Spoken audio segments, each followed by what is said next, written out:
सारी समस्याओं से उठकर भिवंडी में एजुकेशन का बड़ा मामला है। ऐसी क्या तैयारी है भिवंडी शहर वालों के लिए आपकी तरफ से कि देखिए, आज ये सवाल है ना, बहुत अहमियत रखता है। काफ़ी लोग, पत्रकार लोग इस सवाल को पूछते नहीं, लेकिन आपने पूछा।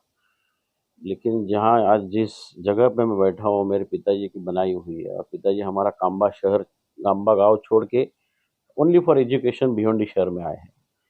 तो मैं पहले दिन से हमारे दिमाग में सोच है कि ये एजुकेशन के लिए मैं करीबन 3 एकड़ जगह, ऐसी कोई भी सोसाइटी है या कॉलेज है या मेडिकल कॉलेज है, इंजीनियरिंग कॉलेज है, हमारे यहाँ से, गांव से, यहाँ से 3 किलोमीटर दूरी है काम्बा, वहाँ पर 3 एकड़ में फ्री जगह दूंगा।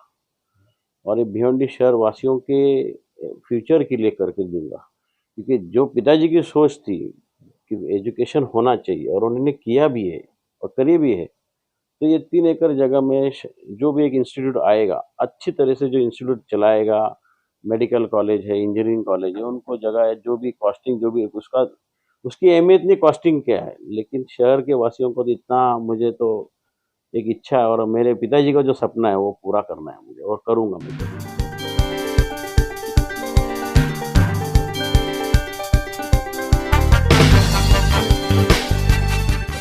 नमस्कार, आदाब। आइए बात करते हैं आज एक ऐसे व्यक्ति से जो उद्योगपति भी है, भिवंडी ही नहीं भिवंडी के बाहर भी राजनीति में एक बड़ा नाम रखते हैं और साथ ही स्पोर्ट्स की दुनिया का भी एक बड़ा नाम है।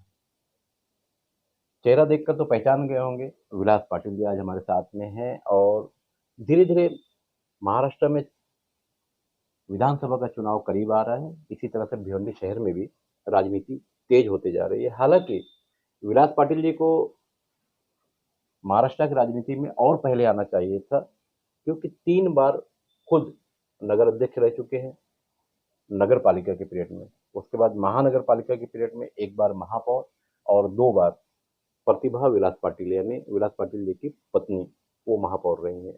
तो इतने बड़े पदों पर काम करते हुए आज हम उनसे बात करेंगे कि भिवंडी शहर की जो राजनीति है और भिवंडी शहर में कुछ समस्याएं भी है, उस पर बात करेंगे। हमारे चैनल पर पाटिल साहब आपका स्वागत है। मेरा पहला सवाल है, और भिवंडी शहर में अक्सर मैंने सुना भी है कि आपका जो राजनीति चक्र है ये भिवंडी से निकल कर बाहर बड़ी देर से जा रहा है, आपको ऐसा नहीं लगता? फर्स्ट ऑफ ऑल आपका शुक्रिया, और नमस्ते। देखिए कि एक हर राजनीति का हर एक समय रहता है, और ये हमारे पिताजी ने हमें सिखाया है। उन्होंने भी काफ़ी साल, 40 साल सब्र किया था, और तब जाके कुछ हासिल होता है। और ऊपर जाने के लिए पहले नीचे रहना ज़रूरी है, नीचे अपने को बहुत मेहनत करना ज़रूरी है, नीचे ग्राउंड लेवल पे क्या काम करना चाहिए वो पहले सीखना चाहिए। सीधा ऊपर उड़ी मार के कभी कुछ हासिल नहीं होता है, उसमें बदनामी ज़्यादा होती है। लेकिन मुझे लगता है कि इधर जाते जाते 20-25 साल जब लोगों को जानने लगे, शहर को जानने लगे, तब जाके ऐसा लग रहा है कि अभी ऊपर मेहनत करनी चाहिए, फिर जाके ये सोच आई है। पाटिल साहब, अभी जो मेरे पास लिस्ट है करीब करीब 32 भावी आमदार पूरे शहर में मौजूद है। आपने एक बात कही कि पहले नीचे सीखना चाहिए। 32 में से तो मुझे 5 भी ऐसे लगते नहीं जिन्होंने पहले ग्राउंड पर काम किया हो, सीधे वो भावी आमदार की राजनीति में आगे नजर आ रहे हैं। एक सवाल है, थोड़ा सा उठकर करते हैं। भिवंडी शहर में जो राजनीति है वही गटर की, पानी की, रास्ते की। उससे उठकर आपसे भिवंडी शहर की जनता की तरफ से सवाल है कि आगे मालिक करे आप वहां तक पहुंचे, तो भिवंडी शहर के लिए आपके पास एक बड़ा प्लान क्या है, खासकर एजुकेशन पर? पहले तो जो आपने गटर नालियों का जो विषय कहा है, अगर आज से आप 25 साल पहले देखेंगे भिवंडी शहर को, तो हमने भिवंडी शहर को 25 साल पुराना देखा है। जो हालात भिवंडी की दस्ती हालात थी, उससे कहीं उबर के भिवंडी शहर में काम हुआ है। और उसके लिए मैं कहूँगा कि हमारे जो नगर सेवक थे 96 से लेके 2000 तक, और 2003 से लेके अभी तक, सभी नगर सेवकों ने मेहनत करके अपने अपने वार्ड में, क्षेत्र में अपना काम करके कुछ ना कुछ वहाँ पर प्रबंध करने की कोशिश की है। ऐसा नहीं कि उन्होंने अपने गटर नालियों से भाग गए, लेकिन फंड्स की अपूर्णता की वजह से भाई, कहीं अपने इलाकों में काम नहीं हो पाया, क्योंकि भिवंडी शहर के ऊपर कभी गवर्नमेंट का वरद हस्त रहा नहीं है फंड्स देने के लिए। जो भी फंड्स देते रहे भिवंडी शहर के ऊपर अविश्वास दिखाया गया। इसलिए हमारे ऊपर एक विजिलेंस जैसा काम करते बैठे, जैसे कि भिवंडी कॉर्पोरेशन का फंड आया तो भिवंडी खुद करे, लेकिन बाद में उनको लगा कि पीडब्ल्यूडी करनी चाहिए, एमएमआरडी करनी चाहिए, जैसे पुलिस कैसे एक नियंत्रण रखता है वैसे रखा। लेकिन जब वैसे भी करने के बाद एमएमआरडी ने काम किया, पीडब्ल्यूडी ने काम किया, साढ़े सड़क तो अधूरा छोड़ के चले गए आरसीसी के। तो इसकी वजह से कि भिवंडी को खाली बदनाम किया गया हम लोग। तो हमारे को ये हमारे जो रिवाज, हमारा जो अलग है, एक दस्तूर है हमारा शहर का, कि हम हमारे रेवेन्यू पे हमारा डेवलपमेंट कर रहे हैं शहर का। गवर्नमेंट का रेवेन्यू आ रहा है, वो वहाँ के लोग काम कर रहे हैं, भाग रहे हैं, तो वो उसकी जवाबदारी भी गवर्नमेंट की होनी चाहिए। तो उसके ऊपर भी भिवंडी शहर के जो पुडारी है या लीडर्स है उनको जिम्मेदारी ठहराई जाती है। उसके ऊपर गवर्नमेंट ये देखना चाहिए ना, काम किसने किया है, एमएमआरडी ने किया है कि पीडब्ल्यूडी ने किया है।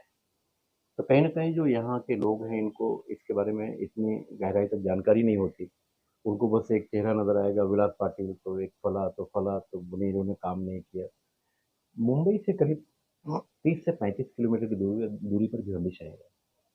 आखिर क्या वजह है, लोग कहते हैं कि ठाणा देख लो, मुंबई देख लो और फिर भिवंडी भी देख लो। आज की जो यानी आज की बात करते हैं तो भिवंडी शहर के रास्ते बने हैं, नो डाउट, मगर इतने खड्डे हैं कि बस पूछिए मत। इसका ज़िम्मेदार आप किसको मानते हैं? देखिए, इसके लिए जिम्मेदारी तो सभी की आती है। ऐसा नहीं कि हम उसमें से हाथ निकाल देंगे, बाकी हमारे नगर से खा के निकाल देंगे, ऐसी बात नहीं है। लेकिन जितनी कोशिश करना चाहिए उतने हम लोग ने की है। अभी जो दस्ते हालात है वो उसकी वजह है कि जो मेन रोड के कंक्रीट रास्ते जो होने चाहिए तो हुए थे, लेकिन फ्लाईओवर्स के काम चालू हुए। तो फ्लाईओवर्स किस कौन कर रहा है? मेट्रो कर रहा है। तो जैसे अंजुर फाटा के जो ऊपर अभी जो हमने कंक्रीट रास्ते बनाए थे, तो मेट्रो की जवाबदारी है ना कि वहाँ के जो एमएमआरडी के क्षेत्र के जो लोग हैं, जो हमारा डैमेजेस रोड किया उनकी जवाबदारी, उन्होंने रिपेयरिंग करना चाहिए। हमारे जो भी साइड शोल्डर्स रोड है वो सारे उन्होंने ही खराब किए, तो उनकी जवाबदारी कि उसने करना चाहिए। हाँ, इसमें हमारा प्रशासन का भी रोल है कि उन्होंने एमएमआरडी के आयुक्त को या उपायुक्त को लिख के वो सब करना चाहिए। और रहा इंटरनल भिवंडी शहर का, तो उसके लिए तो जो मौजूदा है उनकी जवाबदारी है। हम कॉरपोरेशन में हैं तो हम कॉरपोरेशन की जवाबदारी हमने भी ली थी, हमने की। जैसे हमारा वंजरपाटी नाका, ये अपना राजीव गांधी उड़ान पुल जो था, बहुत हालत खराब थी। तो लेकिन मैडम ने खुद जाके गवर्नमेंट से एमएमआरडीए से फंड लाया 3 साढ़े 3 करोड़ का।